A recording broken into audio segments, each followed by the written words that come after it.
Ya, itu. Oke, kita mulai ya untuk masuk materi. Bismillahirrahmanirrahim. Assalamualaikum warahmatullahi wabarakatuh. Eh, Hari ini kita akan masuki materi framing dan komposisi dalam pengambilan gambar ya. Ini bisa diterapkan dalam fotografi maupun videografi. Cuman nanti kita akan terapkan kalau kelas 12 kalian ya videografi. Karena ya fotografi, videografi itu ya, videografi itu harus menerapkan fotografinya juga. Kayak gitu ya. Nah sekarang saya akan simulasikan. Yang pertama masalah framing gitu ya. Jadi ketika kalian mengambil gambar, itu tadi yang saya bilang di awal tadi, kita nggak boleh asal ya, kita nggak boleh asal, kita harus tahu dulu nempatin objeknya yang tepat itu di mana. Nah kayak saya gini nih, berdiri sekarang kan di sebelah layar kanan gitu ya, dan ada space sedikit, di sini juga ada kosong, tapi masih enak dilihat kayak gitu ya. Coba kalau saya berdirinya di sini, nggak enak kan di mata kalian gitu ya, sayanya kepotong. Terus kan kayak gini, kepalanya kepotong gitu, posisi udah bener gitu, atau di tengah gitu ya. Nah itu, tapi kepala kepotong, itu kan nggak enak gitu. Apa kayak gini misalkan, itu kan nggak enak juga. Makanya kita harus tahu gimana cara eh, melakukan framing yang tepat, kayak gitu ya. Nah, nanti saya akan lakukan demonstrasi gitu ya. Mulai dari framing dulu ya. Ada beberapa, oh ya, catat ya, dicatat ya. Nanti catatannya dikumpulkan di classroom gitu ya. Oke, ada beberapa poin yang harus diperhatikan saat framing. Ada beberapa poin yang harus diperhatikan saat framing. Framing itu kita meletakkan objek di frame kayak gitu ya, memposisikan objek di frame itu seperti apa kayak gitu ya. Nah, bentar, ini saya akan lakukan presenting. Kalau di kamera gitu ya, mungkin sebagian murid di sini udah saya kasih materi ini di ekskul film pendek gitu ya. Coba kita nge-reload lagi aja gitu ya. Jadi di kamera gitu ya, kalau kalian pernah lihat di handphone aja yang sering kalian gunakan gitu ya, itu kan ada fitur yang namanya grid ya, yang si video itu dibagi ke 9 bagian gitu ya, 9 bagian. Jadi ada 1, 2, 3, 4, 5, 6, 7, 8, 9 gitu ya. Kayak gitu ya di kamera kalau kita aktifkan grid gitu. Nah, itu berguna untuk rules of third gitu ya. Nanti ada namanya rules of third. Jadi poin pertama yang harus diperhatikan saat framing adalah rules of third ya, rules of third. Ketiga ya, rules of third gitu ya. Nah, caranya gimana gitu ya menerapkan rules of third? Bentar, bentar, bentar, bentar. Kita presenting dulu dari sini. Bisa nggak ya? Oh, nggak bisa.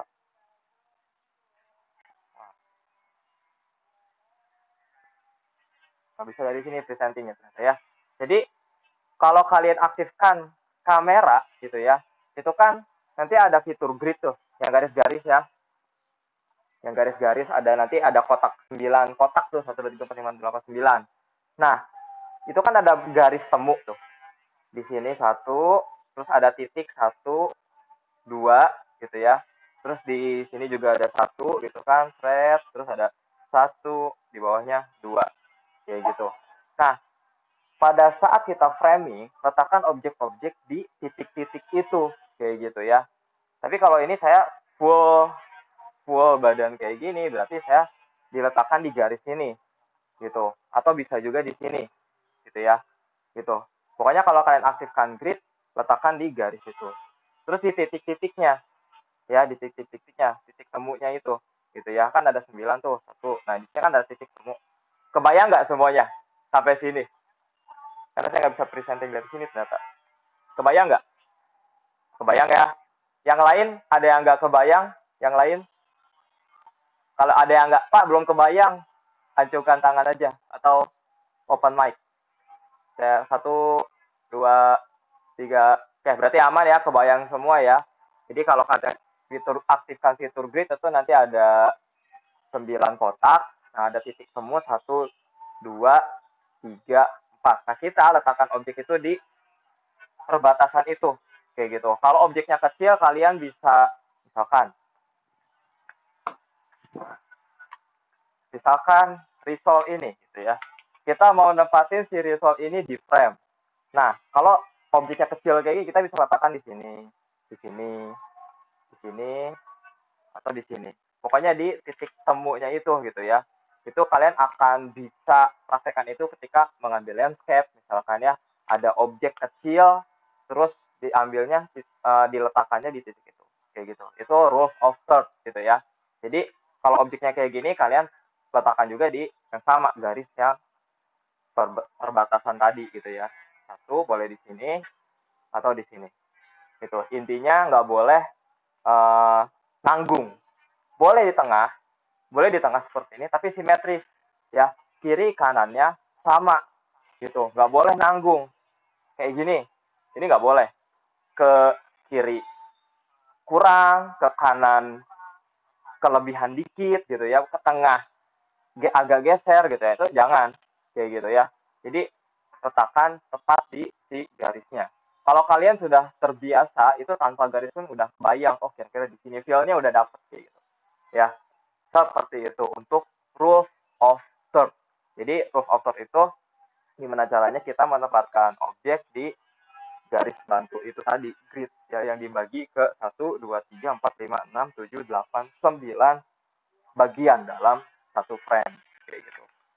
Nah, ya, seperti itu untuk rules of third. Ya, sampai rules of third ada pertanyaan? 1, 2, 3. Oke, berarti nggak ada ya. Gitu. Itu rules of third ya. Contoh, contoh, saya mau ngambil gambar. Wait. Switch kamera dulu. Nah, kayak gini ya misalkan nih. Ini si gambar gitu ya. Nah, ini diletakkan di sini atau bisa juga di sini. Ini nggak sponsor ya. Gitu ya. Gitu. Jadi benar-benar harus diletakkan. Nah, kayak gini misalnya kalau jauh, nah kayak gini di sini. Di titik temu yang 4 tadi. Ya, tergantung kondisi si objeknya. Nah, kayak gini. Ya, jadi kita nggak boleh asal kayak gitu ya untuk meletakkan gambar. Terus yang kedua adalah headroom. Headroom. Headroom, head kepala, room ruangan gitu ya. Jadi tadi rules of third kita udah memposisikan maunya di mana kayak gitu ya. Mau di sini kah? Mau di sini kah? Di sini kah gitu ya. Atau di tengah dengan posisi yang simetris kayak gitu, kiri kanannya oke gitu ya. Nah, kalau udah kayak gitu harus diperhatikan juga headroomnya. Headroom. Headroom itu gimana kita ngasih ruangan di atas kepala kita gitu ya, di sekitar kepala, maaf gitu ya. Jadi gimana caranya kita menempatkan sebuah space di sekitar kepala kayak gitu. Kalau posisi objeknya seperti ini gitu ya, masih kelihatan, jadi nggak nge-close up kayak gitu ya, nggak nge-close up, nggak nge-big close up gitu ya. Big close up itu yang deket banget ya ke untuk nampilin ekspresi gitu ya. Nah, ini seperti ini ya contohnya. Jadi harus ada space di kepala, di atas kepala, maaf gitu. Kenapa? Kalau misalkan seperti ini, kita kayak tenggelam gitu ya. Kita kayak tenggelam. Tapi kalau seperti ini kepotong, ini kayak terlalu padat kayak gitu. Jadi harus sewajarnya kayak gini. Jadi harus ada space di atas kepala kalau kondisi subjeknya seperti ini gitu ya. Jadi nggak boleh kita terlalu nanggung. Tadi yang nanggung-nanggung itu jangan kayak gitu ya. Itu namanya headroom. Tapi kalau close up, kalau big close up, kalian bisa ngambil di potong gitu nggak masalah kalau big close up karena kita fokus ke ekspresi kayak gitu ya misalkan. Nah, segini. Ini kan nggak ada space gitu ya. Nggak masalah. Karena kalau ada space, kita kasih space kan harus ada headroom. Kita kasih space gini. Nah, lihat tenggelam-tenggelam lagi gitu. Jadi, nah kalau big close up kita bisa potong sebagian kayak gitu. Tetap berpandu tadi rules of third si mata. Kalau saya biasanya si mata ini diletakkan di garis yang di atas gitu ya. dari yang rules of third tadi gitu ya, itu di daerah sini. Jadi tetap harus memperhatikan rules of third gitu, walaupun kita ada teori headroom juga gitu ya. Sampai headroom ada pertanyaan? 1, 2, 3. Ya, aman ya berarti ya, headroom gitu. Nah, jadi tadi yang pertama rules of third, yang kedua headroom, ya. Yang ketiga nih nose room. Nose room. Jadi nose room itu gimana caranya kita ngasih ruang di depan subjek. Ini kan saya lagi nyamping nih. Nah, kita ngasih ruang di sini gitu. Nah, kalau posisinya saya di sini ya, kalau posisinya saya di sini itu memberi kesan netral gitu ya, emosinya netral gitu, psikologinya netral gitu ya. Jadi ya udah, talking biasa aja, dialog biasa kayak gitu ya. Jadi beri ruang di depan subjek kalau posisinya kayak gini ya. Itu nose room, nose hidung, room ruangan gitu ya, nose room gitu. Tapi ada beberapa kondisi ketika kita membuat sebuah film atau video gitu ya, kita kan ada cerita di situ, kan ada pengen ada pesan gitu ya. Nah, kita bisa tempatkan subjek di sini gitu ya, untuk menggambarkan apa? Menggambarkan bahwa si subjek ini misal sedang depresi. Nah, bisa di sini misalkan. Nah, kan ekspresi depresi, nah didukung dengan penempatan objek di sebelah sini, itu akan menguatkan ekspresi depresi tersebut gitu ya, psikisnya diangkat gitu ya, kayak gitu ya. Jadi kalau netral berarti di sini nose room-nya luas gitu ya, nose room-nya luas.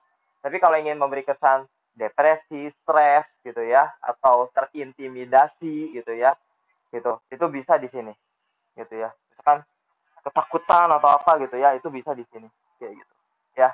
Jadi itu nose room ya. Tadi yang pertama rules of third, yang kedua headroom, yang ketiga nose nose room ya. Terus ada lagi walking room ya. Walking room itu berbicara ketika kita memberi ruang pada saat subjek berjalan gitu ya. Misalnya saya jalan di sini nih. Nah, kalian harus ngasih ruang nih di depan depan subjeknya gitu ya.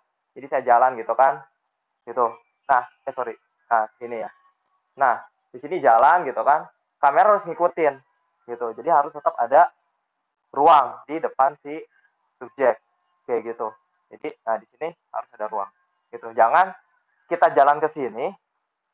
Nah, terus kamera ngikutinnya begini gitu ya, itu nggak boleh gitu ya, nggak ada ruangan di depan subjek, jadi harus seperti ini.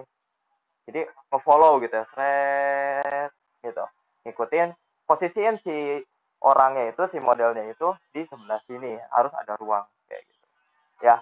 Itu walking ya, berjalan ya, walking room ya. Jadi itu untuk framing ya. Tadi apa yang pertama?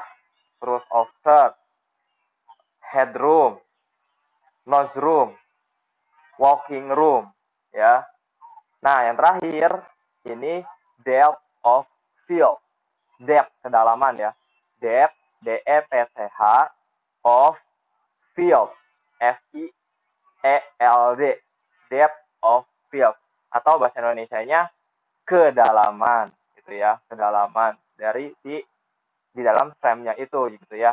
Kedalaman itu ditandai dengan apa? Jarak. Ya, jarak. Biasanya kalau di kamera itu gelap terang atau blur. Blur. Background-nya ngeblur gitu ya. Background-nya ngeblur. Nah, itu termasuk depth of field. Penerapan depth of field. Supaya kelihatan mana subjek, mana background. Gitu ya. Di sini tidak teraplikasikan nih si depth room ini. Kenapa? Saya pakai kamera depan yang nggak bisa autofocus gitu ya. Nah, kalau kita bisa menerapkan itu gitu ya, contohnya, tapi syaratnya gini, kalau misalkan kita menerapkan depth of field, jarak ini ini objek, ini background ya. jarak objek dengan background itu harus jauh. Nggak bisa deket. Saya misalkan deket tembok sini nempel. Nggak bisa si tembok ini jadi ngeblur. Gitu ya. Gitu. Jadi si objek sama si background itu harus jauh. Supaya ada itu tadi kedalaman. Gitu ya. Kalau kita nempel, ini sama aja kan. Ada di satu titik. Gitu. Tapi kalau untuk mengenal depth of field itu dia si objek biar si background biar dia ngeblur gitu ya. Nah, dia harus agak jauh. Kayak gitu. Semakin objek jauh, maka background semakin ngeblur. Paham ya? Gitu ya. Sampai depth of field ada pertanyaan. 1, 2, 3. Paham ya? Nah, sekarang kita coba depth of field ya, depth of field.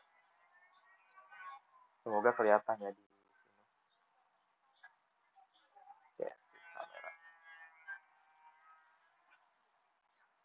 Nah, ini kan ngeblur. Saya mau nge-shoot yang handphone ini nih. Sorry, backlight. Nah, lihat.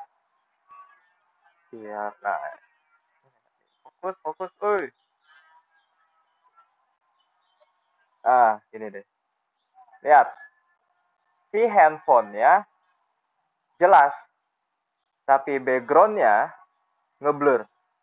Ini berarti kita sudah menerapkan depth of field.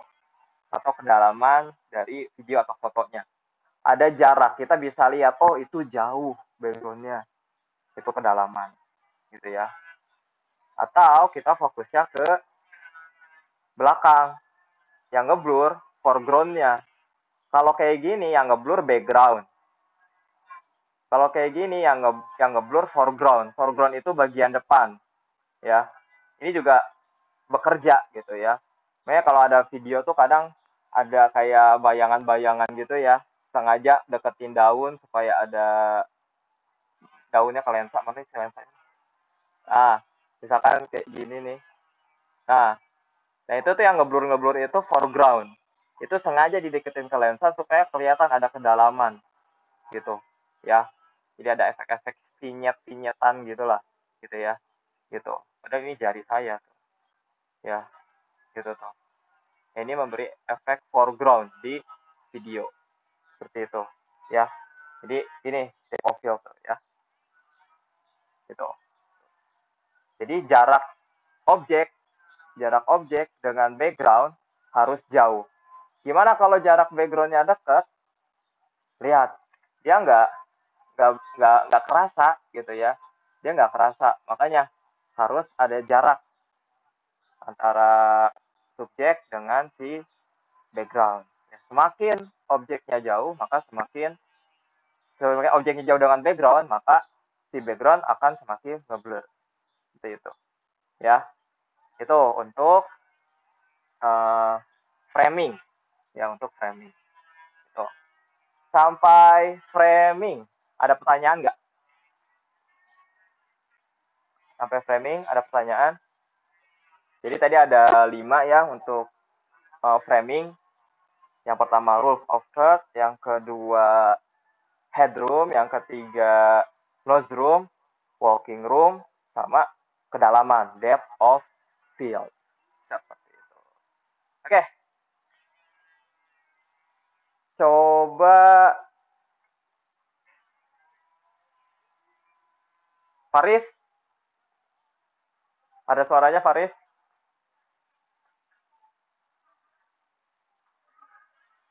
Faris. Tadi apa aja yang harus diperhatikan pada saat framing?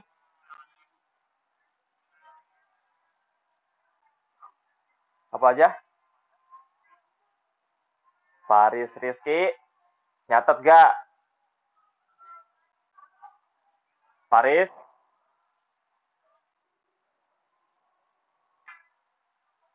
Ayo. Yang pertama, untuk framing video kita, yang pertama adalah Faris, 1.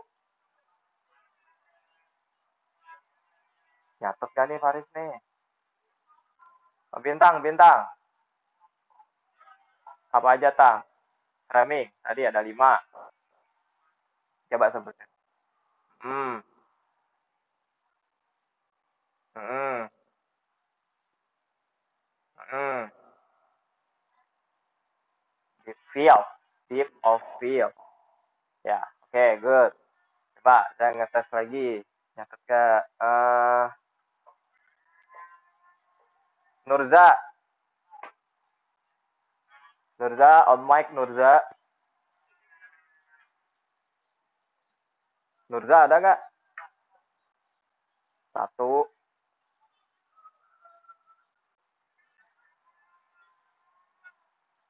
2, Nurza 1.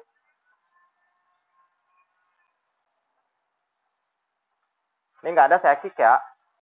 1, 2. Nurza mana nih Nurza? Nurza. Saya kick dulu. Oke. Faris, apa Riz? Coba ulangi lagi Riz. Tadi dalam framing foto ada beberapa poin. Apa aja?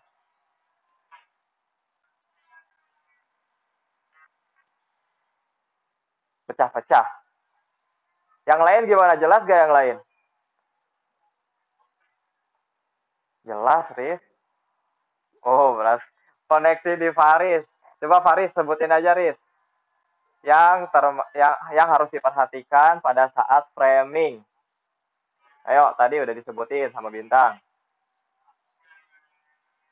Apa aja? Faris nyatet gak nih, Riz? Hah?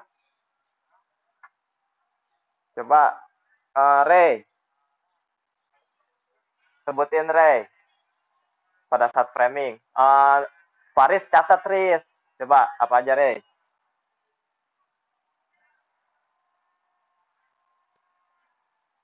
Oh, Ray suaranya nggak ada, Ray.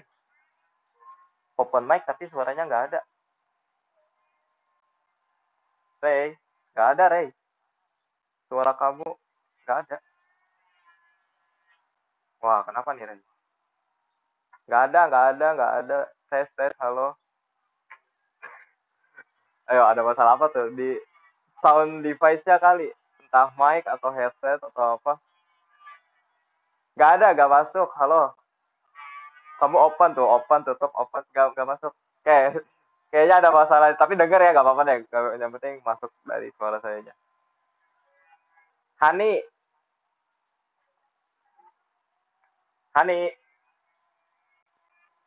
Oke, apa aja tadi framing? Yang pertama apa? Rules of third. Terus yang kedua, walking room. Terus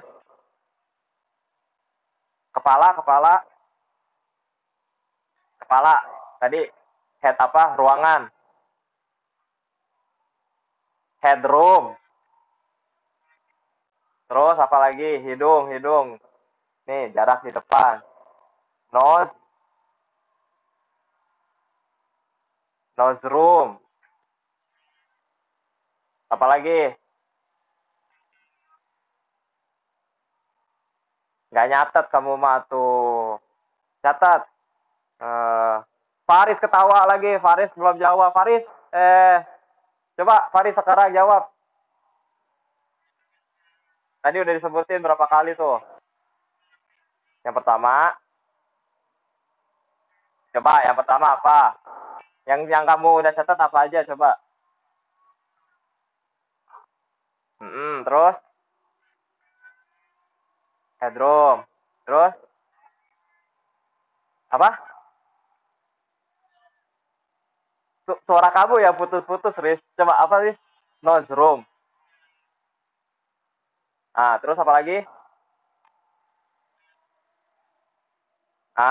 Dua lagi tadi rules of third sama rules of third itu yang lain tuh. Sama satu lagi depth of field gitu ya. Tuh ya, jadi ya itu buat semuanya ya. Jadi tadi ada 5. Yang pertama rules of third, yang kedua headroom, yang ketiga walking room, keempat nose room, lalu depth of field atau bahasa Indonesianya kedalaman gitu ya. Ditandai dengan apa? Blur atau tidaknya background atau foreground gitu ya. Jangan sampai si objeknya yang ngeblur gitu ya. Itu untuk framing. Oke, sampai framing ada pertanyaan? 1, 2, 3. Oke, sekarang kita akan pelajari berikutnya tentang angle ya. Angle itu adalah sudut pengambilan gambar, mau di atas, mau tinggi, mau rendah gitu ya. Itu angle. Ini catat juga nih ya, nanti saya tanya-tanya lagi. Random ya, random aja. Oke, ada beberapa angle yang bisa kita terapkan pada saat pengambilan foto atau video gitu ya. Yang pertama, kita mulai dari bawah dulu. Kalau posisi kameranya ada di tanah gitu ya, di tanah. Nurza, nah nih. Nurza tadi kemana Nurza? Mandi. Oh, tadi sempat nyatet gak yang framing? Enggak, pokoknya apa aja yang udah kamu catat?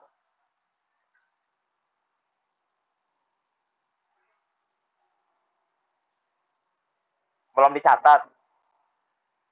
Oh, ya wes. Ya, nanti catatannya lihat teman, harus dikumpulkan hari ini. Oke? Oke, yuk. Oke, lanjut ya. Kita masuk ke angle. Ya, angle itu sudut pengambilan gambar. Ya, yang baru masuk langsung catat lagi aja. Nah, ada beberapa pengambilan gambar, angle, itu yang pertama yang dari bawah ini tanah nih, gitu ya. Kalau kita letakkan kamera di sini, anggap ini kamera, gitu ya. Ini namanya frog eye, frog's eye, ya, frog's eye. Ini jenis angle frog eye. Jadi seolah si kamera ini, gitu ya, POV-nya itu sebagai katak, gitu ya. Jadi dari bawah banget, gitu ya. Ini frog eye. Ini biasa digunakan ketika kita ingin memberikan kesan megah atau mewah gitu ya. Ya, kita akan kerasa misalkan kita nge-shoot bangunan dari frog eye gitu ya. Itu akan muncul kesan mewah atau megah kayak gitu. Ya. Itu frog eye gitu ya. Tepat di dekat tanah gitu ya. Jadi kalau kita sebagai kameramen ya kita harus jongkok atau enggak mungkin tiduran gitu ya, gitu kalau tergantung medan gitu ya, gitu. Makanya kalau kalian lihat fotografer sampai begini-begini gitu ya, nah itu kan untuk mendapatkan angle yang baik gitu ya. Itu tadi yang pertama frog eye ya, mata katak, mata kodok gitu ya. Kemudian yang berikutnya adalah low angle ya. Low angle itu si kamera ada di bawah objek ya, posisinya lebih rendah dari objek tapi tidak sampai ke front eye gitu ya. Nah, kalau kita swap foto kayak gini, si apa tadi, low angle itu begini di bawah gitu ya, seperti ini gitu.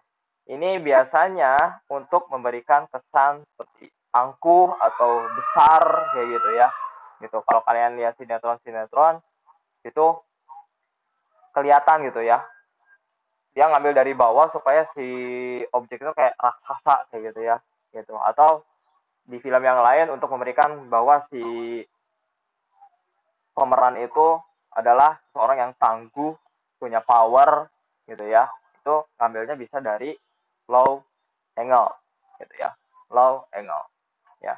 Jadi yang pertama frog eye ya, dekat tanah. Kemudian yang kedua itu low angle, posisi kamera lebih rendah dari objek yang diambil, gitu ya. Itu low angle. Kemudian eye level, ya. Eye level ini dia memberikan kesan netral, gitu ya, kesan netral. Terus posisinya sejajar dengan mata subjek, bukan mata kameramen. Kalau kameramennya agak pendek, berarti dia harus meng-up si kameranya. Kalau kameramennya tinggi, ya berarti harus dikebawahin kameranya, posisinya begini misalkan, gitu ya. Misalkan subjeknya tingginya segini, matanya gitu ya. Ya berarti saya harus seperti ini. Nggak bisa saya seperti ini terus ditukik gitu, nggak bisa. Paham ya? Gitu. Jadi posisi kamera lurus sejajar dengan mata subjek. Gitu. Itu eye level. Kemudian yang berikutnya adalah high angle. Nah, high angle kalau di video atau perfilman gitu ya, ini bisa kita gunakan untuk memberi kesan bahwa si subjek itu kecil atau sedang tertindas. Jadi misalkan lagi ekstra ditindas gitu ya, gitu misalkan. Terus si angle-nya dari atas itu sangat mendukung sekali gitu. Kesan bahwa orang tersebut sedang ditindas gitu ya. Itu untuk high angle. Posisi high angle, posisi kamera itu lebih tinggi daripada objek. Gitu ya. Seperti ini ya. Nah, gini ya, gitu. Ya.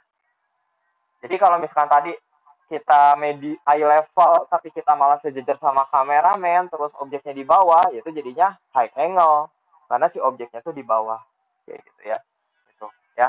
Tadi ada frog eye dari tanah, itu di atas tanah, dekat dengan tanah, ditukik ke atas kayak gitu kan. Kemudian ada low angle ya, posisi kamera lebih rendah dari objek. Kemudian ada eye level, kamera sejajar dengan mata subjek, gitu ya, eye level. Kemudian ada high angle. Nah, kayak gini ya. Jadi posisi kamera lebih tinggi dari objek. Gitu. Kemudian yang terakhir adalah bird view. Bird view. Burung view, penglihatan gitu ya. Jadi penglihatan burung gitu ya. Bird view adanya di mana? Kita kalau mau ngambil dengan angle bird view harus pergi ke bangunan yang tinggi atau naik helikopter, atau sekarang sudah bisa dipermudah dengan bantuan alat yang namanya drone ya, gitu ya, lebih leluasa gitu, bisa digerakin kemana-mana gitu kan. Kalau dulu presenter tuh pakai helikopter gitu kan, bawa kamera, kemudian kameranya bawa kamera, terus si presenternya itu duduk juga ngeliput dari atas, terus ada pilotnya juga tuh bawa helikopter kayak gitu. Betapa ribetnya dulu gitu ya, gitu. Sampai itu tuh jadi nilai plus banget. Jadi kalau ada stasiun TV yang punya helikopter itu, wah di shoot banget tuh helikopternya berangkat gitu ya. Wah, gitu. Itu dulu gitu. Tapi sekarang cukup pakai drone gitu ya. Itu sudah bisa gitu ya. Tinggal pilot drone-nya aja gitu ya. Gitu. Makanya kita emang harus ikuti perkembangan zaman gitu ya, gitu. Kayak tadi itu, kalau biasanya tadi pekerjaan jadi pilot helikopter, kalau dia nggak bisa nerbangin atau nggak bisa jadi pilot drone, mungkin dia akan tersisih kayak gitu ya, karena sekarang sudah digantikan dengan drone, lebih ringkas gitu kan, bisa dibawa kemana-mana, tinggal terbangin aja kayak gitu kan. Cuma itu tadi, penggunaan drone itu tidak sembarangan kayak gitu ya.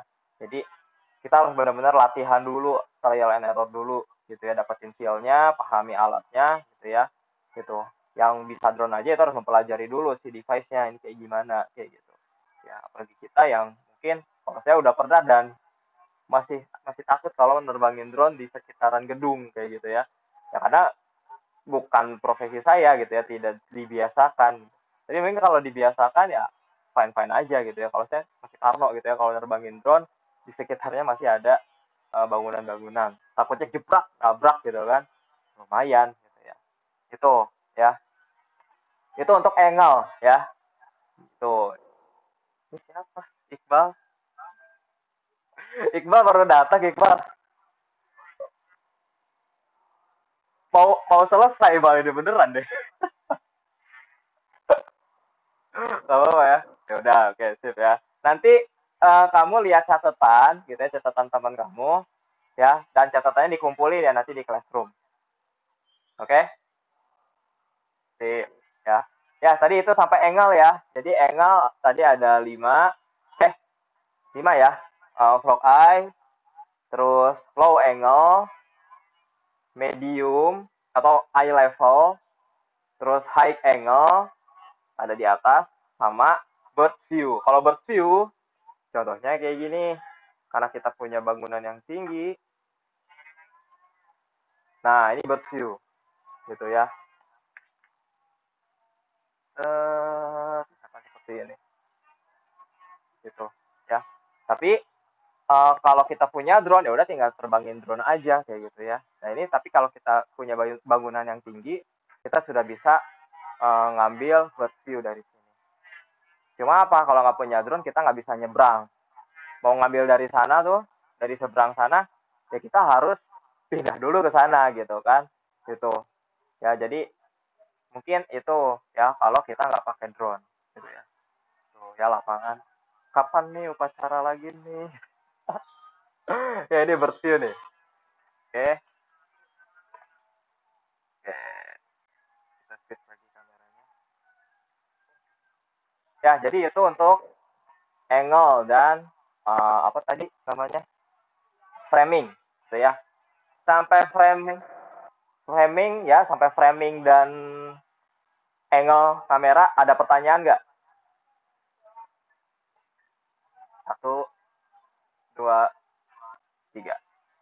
Oke, kalau nggak ada pertanyaan kita review ya tadi. Yang belum nyata dicatat ya. Jadi tadi untuk framing foto itu ada beberapa poin yang harus diperhatikan ya. Yang pertama yaitu tadi rules of thirds, di mana kita bagi frame menjadi 9 bagian, lalu kita tempatkan objek di titik yang tepat gitu ya. Boleh di tengah asal simetris, kiri dan kanannya, nggak boleh nanggung seperti ini atau seperti ini. Kalau di kiri dan kanan, letakkan di garis potong seperti ini atau seperti ini. Dan jangan lupa perhatikan titik temu yang ada 4 gitu ya. Nah, titik temunya itu perhatikan. Biasanya kalau wajah, patokannya di sini. Ya, patokannya di sini nih. Jadi letakkan di titik itu, kayak gitu ya. Kalau di bawah, letakkan juga. Itu biasa kalau di bawah itu misalkan ngambil landscape atau objek-objek gitu ya. Atau yang dari jarak jauh itu bisa kalian letakkan di situ, di objek. Di sini nih misalkan gitu ya. Kecil gitu. Ya, kayak tadi yang udah dicontohin gitu ya. Itu rules of third. Yang kedua, apa tadi? Headroom ya. Headroom. Kita kasih ruang di atas kepala ya. Headroom. Kita kasih ruang di atas kepala. Jangan sampai dengan posisi objek seperti ini, kepotong seperti ini, atau terlalu bawah seperti ini. Jadi kayak tenggelam kayak gitu ya. Jadi sewajarnya kayak gitu ya. Dan perhatikan tadi garis potong. Lebih baik letakkan si wajah, kalau misalkan ini wajah, itu si bagian ini gitu ya, itu di garis potongnya. Gitu, itu kalau dari saya. Kemudian nose room. Oh ya tadi untuk yang apa namanya headroom, ingat kalau misalkan di big close up, nah nge-close up seperti ini gitu ya. Nah ini boleh kepotong gitu ya. Yang penting fokus sama ekspresi dan letakkan tadi di terapkan rules of third-nya ya. Titik 4 titik itu gitu ya. Jadi letakkan si wajah di tempat semestinya sesuai dengan pengaturan rules of third ya. Itu. Kemudian nose room. Jangan lupa nose room. Kalau ada lagi dialog kasih jarak ya, kasih jarak gitu ya. Kalau ganti-gantian si view-nya gitu ya.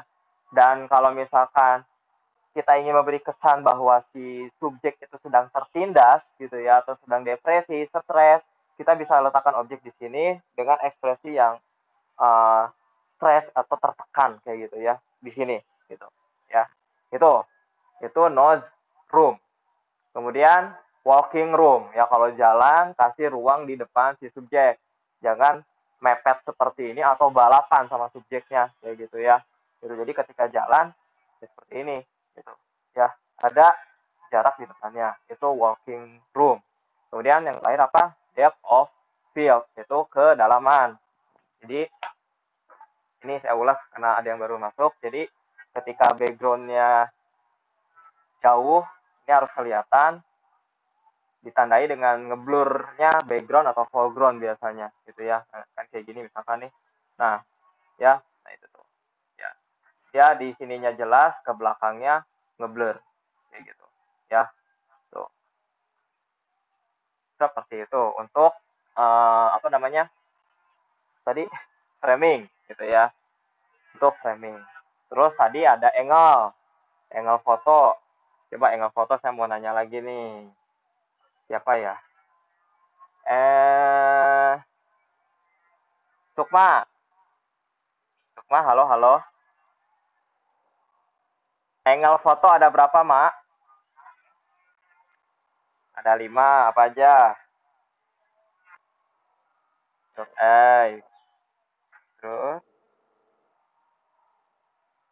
angle ya. Bukan angel ya, kalau angel malaikat. Apalagi? High level. Terus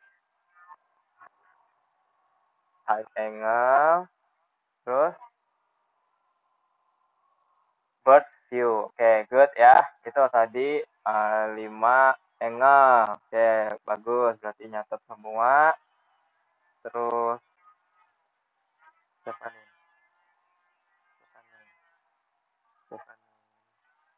Marta. Halo, halo Marta. Apa aja Marta? Angle. Rock eye. Iya benar. Oh, angle. High level. Nah, berarti oke, good, thank you. Berarti pada nyatet. Nai. Oh, apa aja angle, Nai?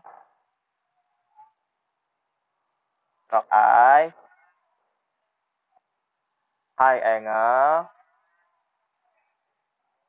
bird view, high level. Ya, high level ya benar. Udah ya, berarti good. Ya, tadi kan udah kan di awal ya. Oke, good ya. Oke, thank you ya, berarti udah dicatat semuanya. Ya, yang tadi yang baru datang nanti catatannya lihat aja ke temennya ya, gitu. Jadi nanti catatannya dikumpulkan di classroom. Sampai framing dan angle. Ada pertanyaan? 1, 2, 3. Saya bebas. Itu nanti itu penilaiannya gitu ya. Kalau kamu dikasih penjelasan ya berarti nilainya bagus gitu. Ya. Ada lagi? Ada lagi pertanyaan? Ayo, nggak ada. Oke, kalau nggak ada, saya mau bahas untuk persiapan uji kom ya. Uji kom nih, gitu ya. Nah, untuk di video editing sendiri gitu ya, teknik audio video, kenapa saya sempat kasih ya, kalian siapkan ide untuk membuat iklan layanan masyarakat gitu ya. Nah, itu untuk persiapan nanti kan uji kom gitu ya. Persiapan uji kom. Karena nanti uji kom itu salah satunya yaitu di Mapel ini gitu ya, membuat video dan video pendek gitu ya. Gitu. Mungkin yang udah kebiasa membuat video pendek mungkin nanti tinggal masalah teknis aja kayak gitu kan gitu, tinggal nyari idenya gitu ya, tinggal menguatkan lagi gitu ya. Ini yang selain itu yang belum terbiasa nih harus disiapkan dari sekarang gitu ya. Kenapa saya bilang kemarin tugas akhir kita nanti di Mapel ini adalah pembuatan iklan layanan masyarakat, itu supaya untuk mempersiapkan kalian kalau kalian mau mengambil paket itu gitu ya. Karena nanti kan ada beberapa paket, satu paket aplikasi, kemudian paket aplikasi itu aplikasi mobile kalau nggak salah, jadi pakai flash gitu juga bisa. Terus tadi iklan masyarakat, kemudian animasi, sama apa ya kemarin tuh, media pembelajaran kalau nggak salah itu ya. Jadi itu yang disediakan pilihannya buat kalian nanti mengambil paket uji kompetensi kalian gitu ya, gitu. Jadi harus disiapkan tuh kalian nanti buat lulus udah bisa apa gitu ya, mau bikin apa kayak gitu. Ya makanya di video editing ini tugas akhirnya nanti membuat iklan layanan masyarakat supaya kalau nanti kalian mau ngambil paket tersebut kalian udah siap-siap aja kayak gitu ya. Dan judul-judul yang saya kasih kemarin itu adalah judul yang sebagiannya itu muncul di tahun sebelumnya gitu ya. Dan beberapa kadang suka ada muncul lagi. Jadi kalau kalian sudah siapkan dari sekarang ya udah kalian tinggal memperbaiki yang kurang-kurang gitu kan. Jadi nggak terlalu berat nanti pada saat uji kom. Walaupun kita di pandemi kayak gini belum tahu nih uji komnya mau seperti apa. Apakah online atau nanti boleh datang ke sekolah untuk pengambilan gambar gitu kan, karena biasanya pengambilan gambar itu harusnya di sekolah gitu, di lingkungan sekolah. Nah cuma nanti nggak tahu nih gitu ya, cuma makanya siap-siap aja, siapkan idenya gitu ya, nanti mau bikin apa, nanti baru kita mulai kalau udah materi-materi beres kita mulai nih projectnya gitu ya, buat sinopsisnya, buat storyboardnya, lalu shoot sampai ke editing kayak gitu ya. Kalau untuk iklan, kalau untuk video seperti itu tuh mungkin kalau yang belum kebiasa, oh buka Premiere tuh kayak pusing gitu ya, pusing gitu ya. Padahal enggak gitu ya. Yang penting kalian udah paham gimana cara nge-cut, nambahin video, kasih transisi, kasih tag, kasih efek, color grading kalau perlu gitu ya. Gitu ya. Dan lebih baik bisa color grading gitu ya. Nah itu sih intinya gitu ya. Jadi ya disiapkan aja dari sekarang. Dan pada kalian kelas 12 memang sebenarnya dianjurkan memiliki notebook gitu ya atau perangkat gitu ya. Tapi kalaupun enggak, kalian bisa kolaborasi dengan teman kalian. Karena teman-teman saya banyak kok dulu yang nggak punya komputer gitu ya waktu saya SMK juga gitu kan. Banyak yang nggak punya komputer tapi mau bekerja sama gitu ya, berkolaborasi gitu ya, saling dukung lah, kita mau lulus bareng-bareng gitu kan gitu. Ya. Jadi disiapkan aja ya. Nah, untuk hari ini kumpulkan catatannya ya di Classroom, nanti nanti saya kasih judul catatan sekarang tanggal 13 ya, 13 Agustus 2020. Jadi ada catatan 13 Agustus 2020. Nah, kalian foto, kalian post di situ gitu ya. Kumpulin catatan di situ. Sebaik mungkin catatannya ya. Gitu. Jadi semakin baik ya nilainya semakin bagus kayak gitu ya. Itu. Ada pertanyaan? Apa? Hmm.